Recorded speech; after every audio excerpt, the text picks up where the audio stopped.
Assalamualaikum warahmatullahi wabarakatuh. Kita kembali lagi di segmen Hoji Talk.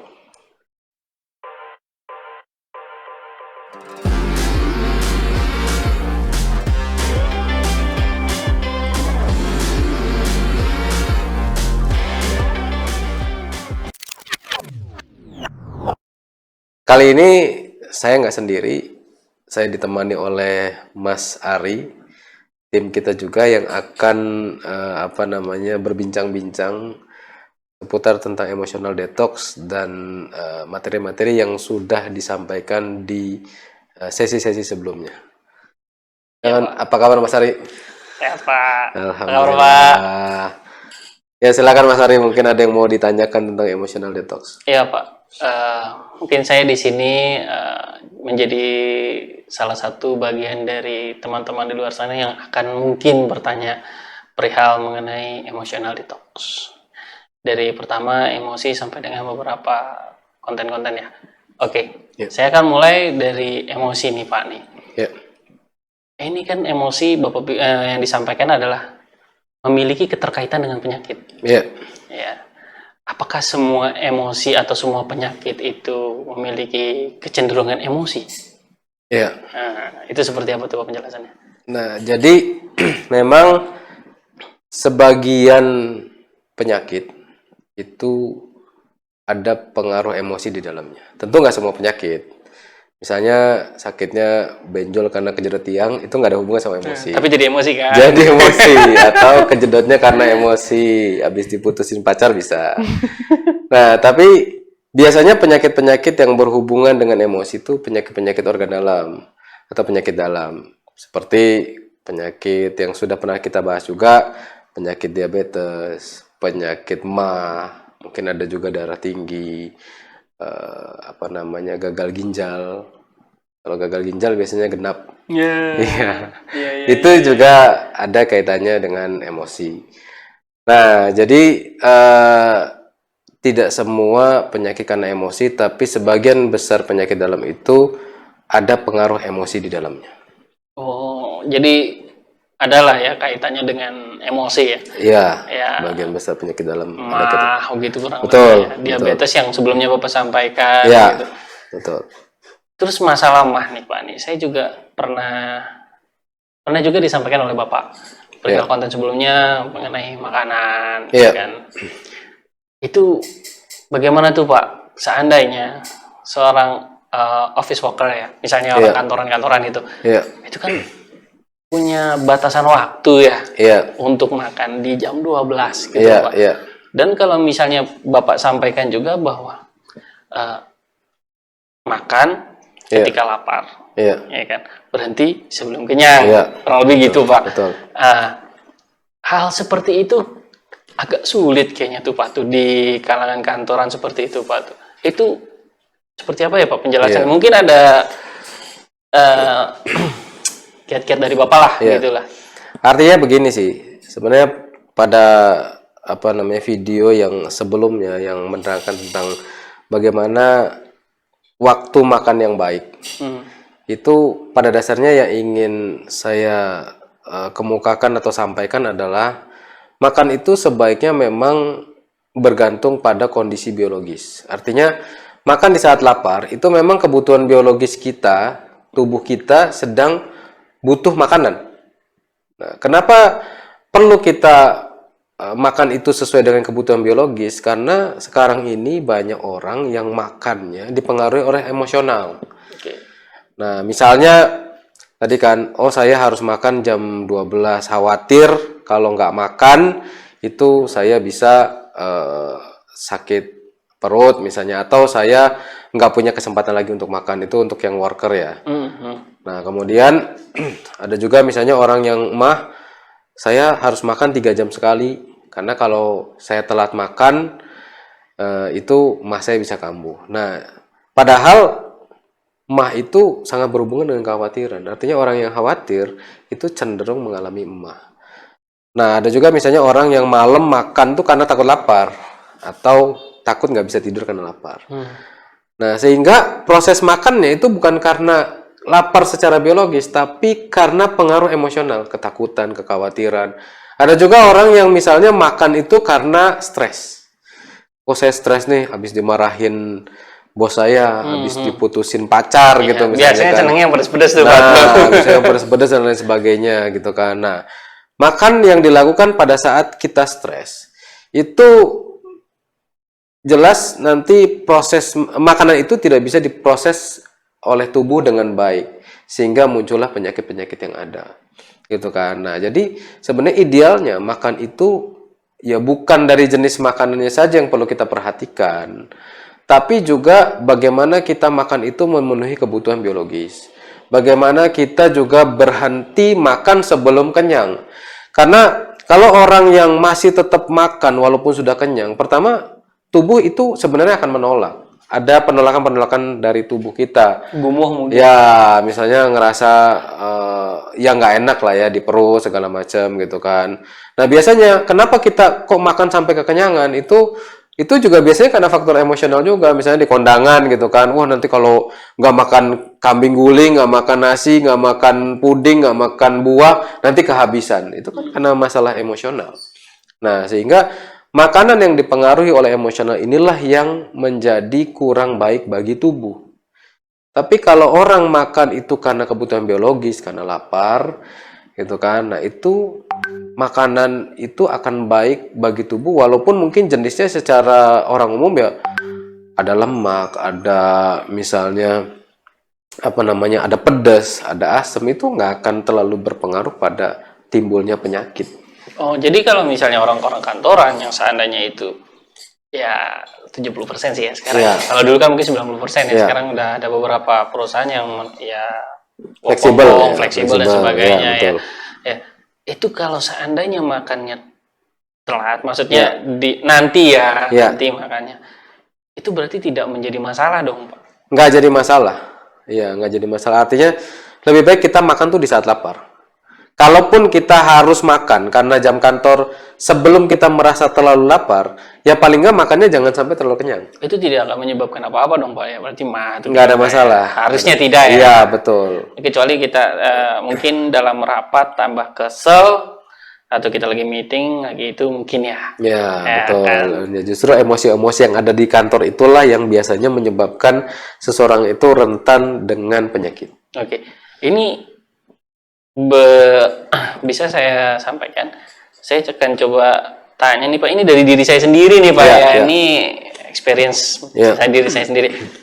Ini kan saya ada beberapa minggu lalu atau beberapa bulan lah ya, kalau saya kurang ingat juga itu. Saya pernah didiagnosa memiliki masalah ginjal gitu loh. Okay. Nah, itu emosinya pasti ada ya Pak? Ya, biasanya kalau ginjal itu kan ginjal ada masalah ginjal itu ada beberapa macam ya. Dari mulai misalnya yang common itu misalnya asam urat. Asam urat juga masalah ginjal sebenarnya. Ada juga misalnya kreatinin tinggi hingga gagal ginjal. Ada juga batu ginjal. Nah, masalah-masalah ginjal ini tentu untuk tahu lebih pastinya itu kita harus melakukan pengecekan. Tapi berdasarkan pengalaman kami, itu masalah-masalah ginjal itu muncul ketika seseorang itu kesal atau tidak terima dengan situasi yang ada. Jadi misalnya, saya kerja di kantor, terus kok kayaknya aturan kantornya tidak adil terhadap karyawan, itu kesel. Atau misalnya ngelihat dinamika politik, kesal gitu misalnya kan. Nah, itu kekesalan terhadap kondisi-kondisi sekitar kita, itu bisa menyebabkan adanya atau munculnya gangguan fungsi ginjal. Walaupun kita untuk lebih tahu pastinya kita harus ngecek. Nah, menarik juga nih Pak nih. Bicara perihal pengecekan, oke lah ya Pak. Kita tahu lah ya kalau pengecekan itu bisa melalui, kalau yang dari dokter ya, medis ya. Dari medis itu kan bisa juga yang cek lab, cek darah, entah itu gitu rapid, apapun bentuknya, itu oke lah ya. Tapi ini sih. Kita tahu sendiri emosi kadang kadang kita tidak tahu emosi apa yang sedang kita alami. Kadang betul. Tapi ini ada pengecekan emosi. Nah, cukup menarik nih. Ini pengecekannya kayak gimana nih Pak nih? Ya, jadi ini yang mungkin belum umum ya pada saat ini. Lebih umum pengecekan itu di lab, pengecekan darah, pengecekan urin gitu kan ya. Nah, tapi ternyata kita juga bisa mengecek secara emosional. Hmm. Nah, alatnya memang belum ada, tapi tekniknya yang bisa digunakan adalah teknik muscle test. Muscle test. Nah, muscle test ini sebenarnya secara tekniknya itu sudah lama. Sudah lama banyak orang yang menggunakan teknik ini. Bahkan mungkin kalau kita bicara muscle test itu lebih terkenal di luar negeri gitu, seperti Amerika atau Eropa gitu, lebih terkenal di sana dibandingkan di kita. Nah, jadi pengecekannya itu ya pendekatannya memang mungkin semi ilmiah lah. Artinya belum ada penelitian yang benar-benar tentang muscle test yang dilakukan untuk mengecek emosi. Tapi paling enggak kita bisa mengecek apakah ada keterkaitan emosi dengan penyakit. Dan itu lebih masuk akal dibanding dengan kita mengecek penyakit menggunakan keris petir gitu. Atau Ya, mungkin kan? ada bisik-bisikan gitu. Ya, atau mungkin dengan dupa-dupa itu sebenarnya nggak make sense. Nah, cuman itu yang sekarang banyak ya, lebih diminati oleh orang. Padahal penyakit itu sebelum kita jauh lari ke masalah supranatural, penyakit yang secara medis mungkin belum diketahui penyebabnya, jenisnya, obatnya dan lain sebagainya, itu bisa kemudian dilakukan secara emosional. Nah, ini yang terskip kalau saya bilang. Iya. Biasanya gini Pak ya, Iya. ya kita sendiri paham lah ya, bahwasanya penyakit yang lama, contohnya GERD atau psikosomatis ya, seperti hal-hal itu skipnya dari medis langsung ke hal seperti itu. Langsung ke biasanya orang larinya supranatural. Apakah emosional detox ini yang dengan metode muscle test ya Pak ya, dengan menunjang pengobatan medis? Ya, tentunya gini. Tentunya karena manusia itu kan secara secara keilmuan yang kita sepakati bersama. Kita sepakati secara umum ya. Ada keilmuan fisikal, medis fisikal, ada keilmuan psikologis. Nah, itu yang kita sepakati bersama. Di luar itu ada supranatural, ada spiritual. Nah, memang ketiga bagian ini tidak bisa terlepas dari diri kita. Kita bukan mesin. Gitu loh. Artinya kita bisa dipengaruhi oleh fisik kita, bisa juga dipengaruhi oleh emosi kita. Bisa juga ada kemungkinan kita dipengaruhi oleh hal-hal yang sifatnya supranatural. Nah, tapi ada ya Pak ya? Ada. Saya tidak bisa bilang itu nggak ada. Karena kebetulan di agama saya pun mengakui makhluk gaib. Gitu kan. Nah, tapi apakah makhluk itu menjadi penyebab penyakit? Nah, kita kan harus buktikan. Iya. Ya kan? Kalau medis pembuktian secara fisik, masuk ke lab. Nah, dalam emosional bisa dibuktikan dengan muscle test. Nah, pertanyaannya untuk supranatural pembuktiannya pakai apa?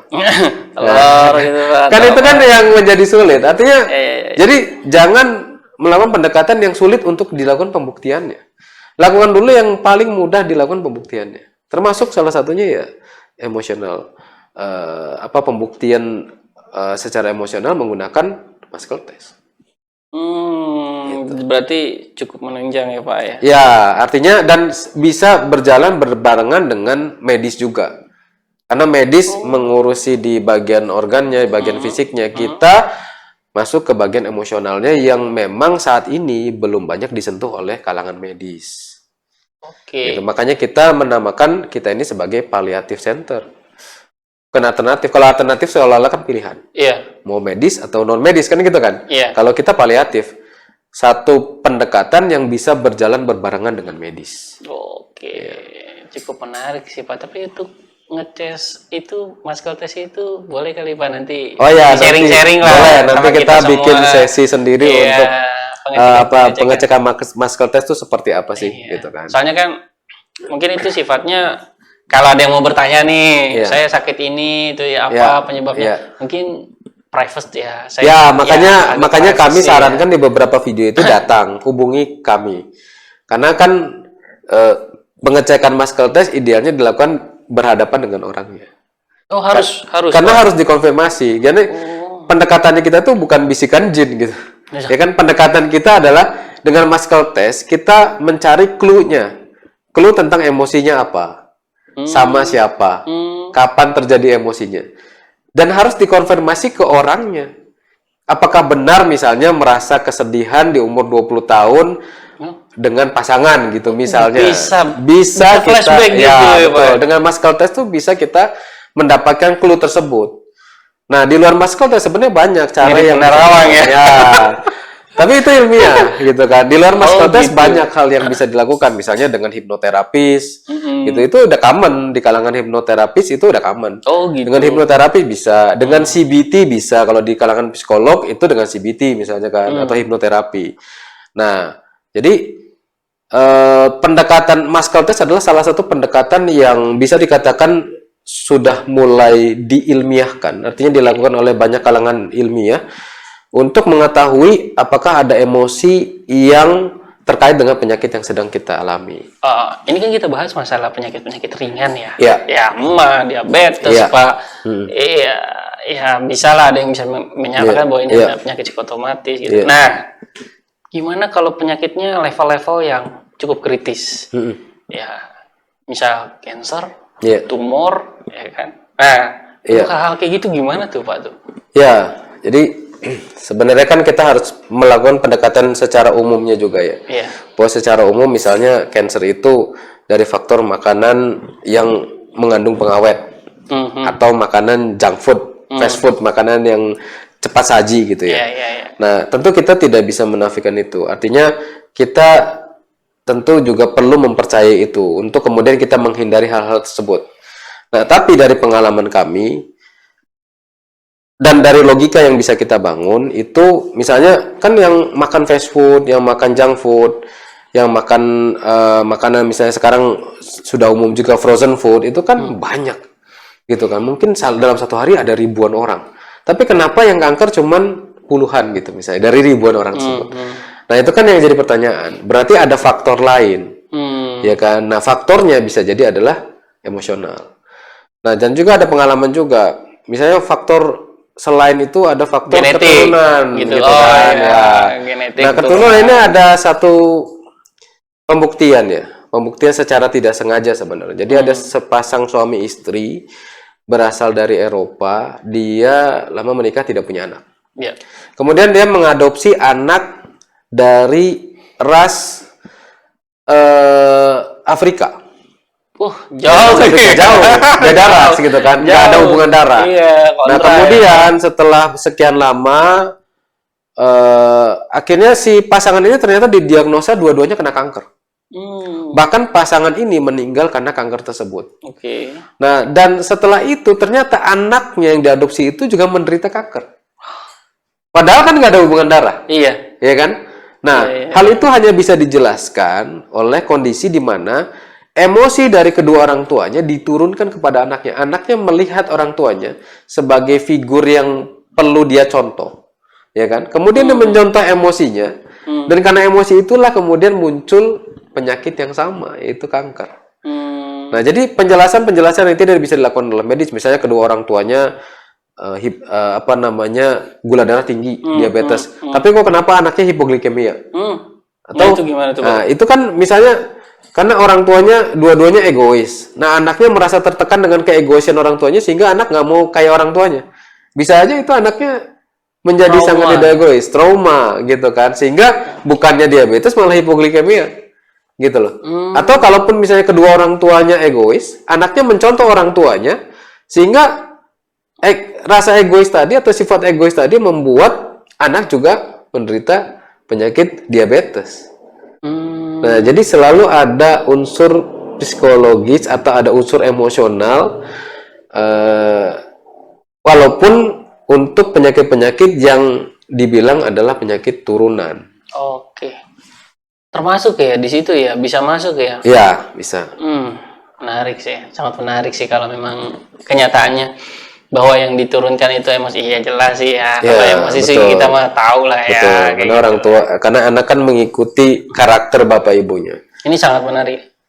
Menarik ya. Tapi lebih menarik lagi ini tadi pembahasannya mengenai keturunan. Keturunan ada impactnya dengan emosi. Kurang lebih seperti itu ya. Terus juga jodoh kalau nggak salah ya. Ini bagi yang jomblo nih ya. Saya sih udah enggak, kebetulan udah enggak. Alhamdulillah udah enggak. Yang jodoh belum punya keturunan. Ini sebenarnya menarik, Pak. Karena banyak ya, tahu lah kita lah ya kan.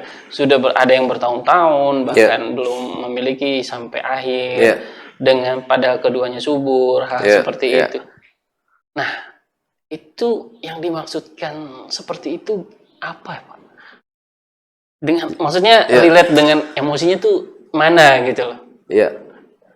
Jadi gini, ada salah satu video kita yang kita tayangkan itu kan membahas tentang bagaimana pengaruh emosi dengan mendapatkan keturunan dan mendapatkan jodoh gitu ya.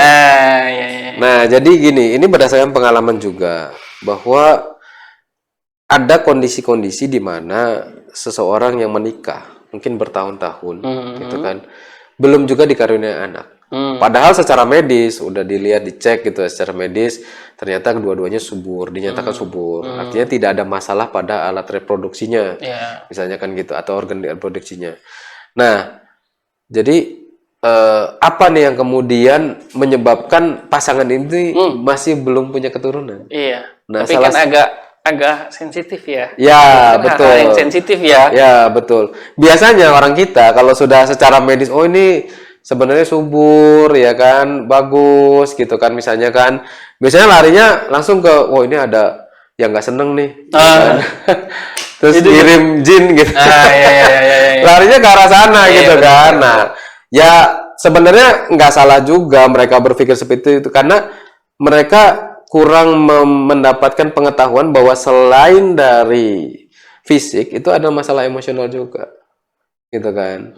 Nah, makanya larinya langsung ke supranatural. Tapi pengalaman saya pernah yang saya ceritakan juga di video, ada salah satu teman yang sudah 2 tahun menikah, belum punya anak. Kebetulan case-nya waktu itu konseling ke saya itu masalah vertigo sebenarnya, bukan masalah belum punya keturunan. Masalah vertigo, ternyata dia vertigo itu karena ibunya tuh selalu bilang, ya mudah-mudahan kamu bulan depan hamil gitu ya. Nah, teman saya tuh yang perempuan gitu kan. Nah, dia merasa tertekan dengan itu. Nah, ketika kita cek pun emosinya memang karena tekanan itu. Nah, kemudian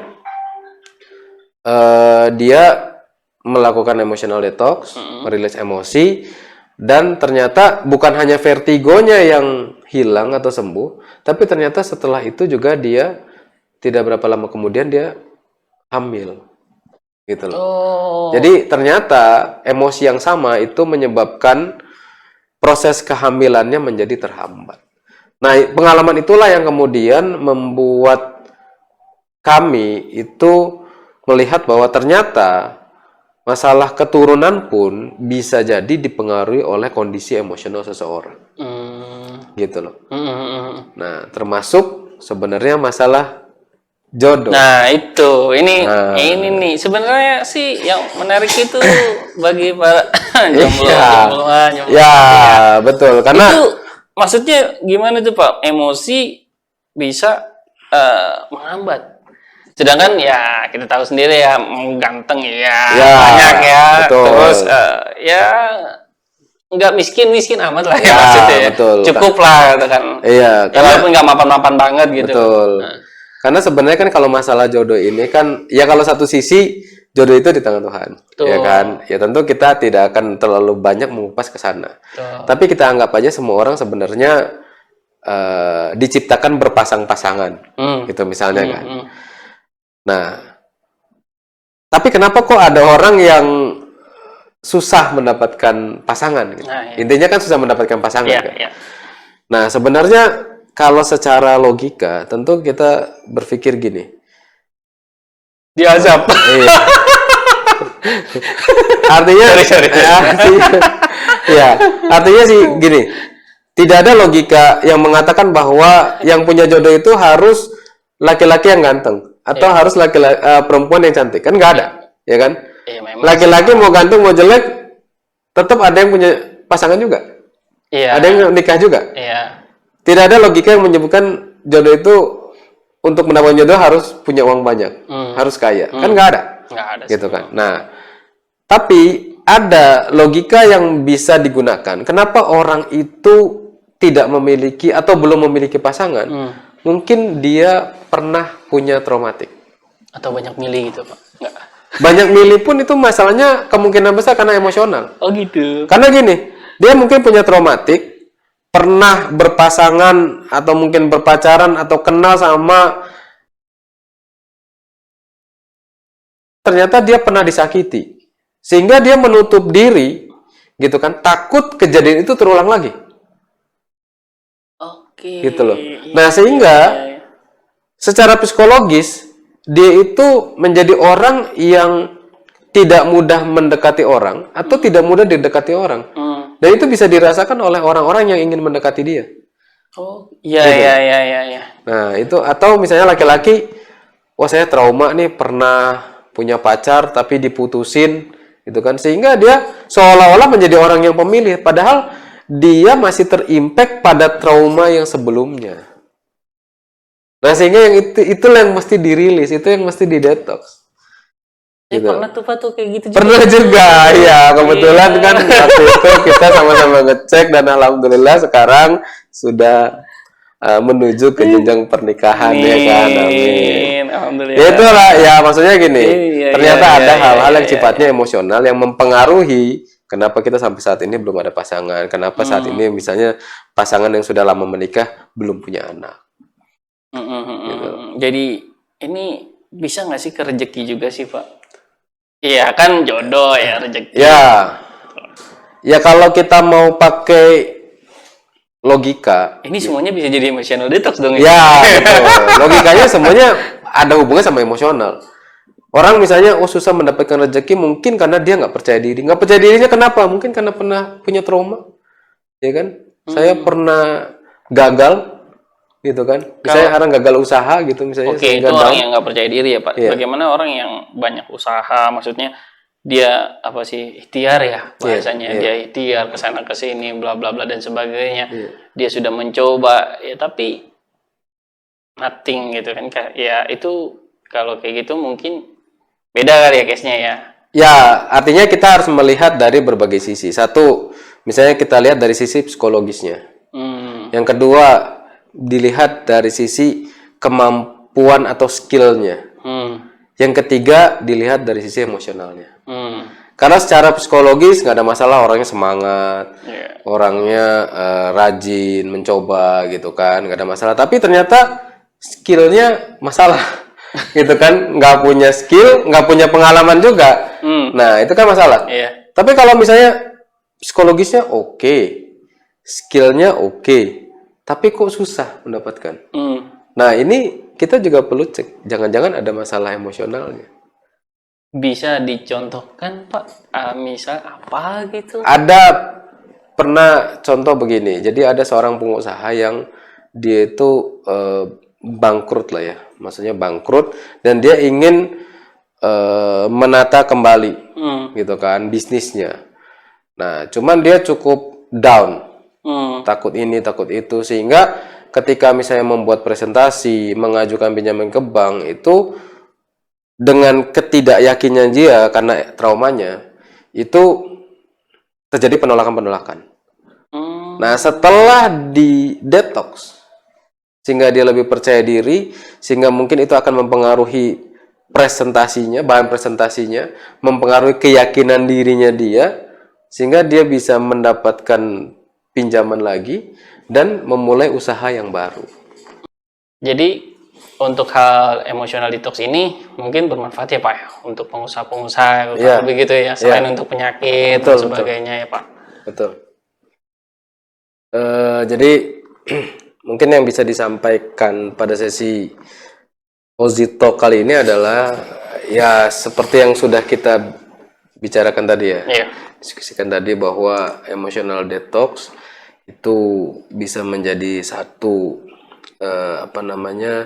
pendekatan ya bagi orang-orang yang ingin sembuh dari penyakitnya, terutama penyakit dalam gitu kan. Bisa juga menjadi pendekatan untuk orang yang sudah pasangan ya, sudah lama menikah, punya keturunan gitu kan, misalnya kan, Bahkan juga tadi kan sempat kita diskusikan juga bahwa emotional detox ini juga bisa mungkin menjadi salah satu hal yang kemudian kita pertimbangkan untuk kita lihat ya. Iya. Apakah ada pengaruhnya dalam hal mendapatkan pasangan dan bahkan dalam hal misalnya rezeki yang kita anggap kok kayaknya sulit gitu. Iya, betul Pak. Iya. Nah, mungkin di luar itu apakah ada lagi yang mau Sepertinya cukup sih Pak. Cukup ya, Sampai saat ini cukup. Nah, nanti kita bahas Iya, lagi iya. atau apa misalnya dari Bapak Oke. ada konten-konten apa Ya. mungkin kita bahas lagi. Ya, betul. Jadi teman-teman, ini terima kasih yang buat untuk yang sudah nonton gitu ya. Tadi diskusi kita tentang bagaimana penerapan emotional detox itu di kehidupan kita sehari-hari, baik untuk penyakit, untuk misalnya keturunan, dan untuk jodoh, rezeki juga. iya, bahkan rezeki juga. Nah, buat teman-teman, Bapak Ibu, Mas Mbak yang mungkin punya masalah entah penyakit, keturunan, jodoh maupun rezeki, bisa konsultasi ke kita, ke kami itu di Hauzi. Mungkin untuk kontaknya bisa dilihat di link deskripsi. Di situ ada nomor WhatsApp, silakan hubungi. Nanti untuk yang wilayah Jabodetabek bisa nanti kita akan ketemu di di lokasi kita. Di lokasi kita, di lokasi kami, betul. Atau kalau memang mungkin agak parah ya lihat kondisi lah ya. Ya, mungkin aja kita juga bisa nyamperin juga gitu. Lihat kondisi. Ya kan. Nah, jadi sebelum jauh melangkah ke arah supranatural gitu kan, yang juga belum ada pembuktiannya juga ya, tidak ada salahnya kalau misalnya bagi Bapak Ibu, Mas dan Mbak yang punya masalah itu, silakan kita cek dulu di bagian emosionalnya. Siapa tahu masalahnya ada di situ gitu kan. Jadi terima kasih atas atensinya. Kita akan bertemu lagi di sesi yang lain. Assalamualaikum warahmatullahi wabarakatuh.